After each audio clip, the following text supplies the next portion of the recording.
आम जिले में खाल जमीर क्षेत्र मध्यम जमी और डीप जमी तुलन में बहुत अधिक।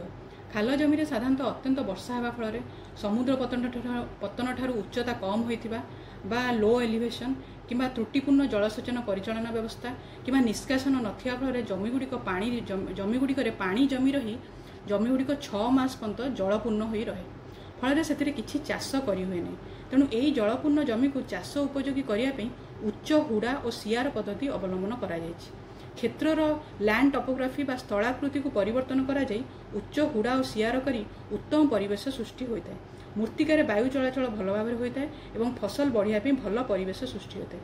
आमर ये कैंपस आपड़ जो डेमो यूनिट देखुं जो प्रदर्शनी क्षेत्र में देखुं से 7 गोटी हुड़ा सृष्टि यार ओसार हो पाखापाखि 3 फुट और उच्चता हो 5 ରୁ 6 फुट फल हुड़ारे आंब गछर विभिन्न प्रकार किसम लगाई जता दशेरी आम्रपल्ली नीलम एवं आंब गछ मझिरे जो छाया बढ़िया सपुरी किसम लगाई आर भेराइटी हूँ क्वीन भेराइटी।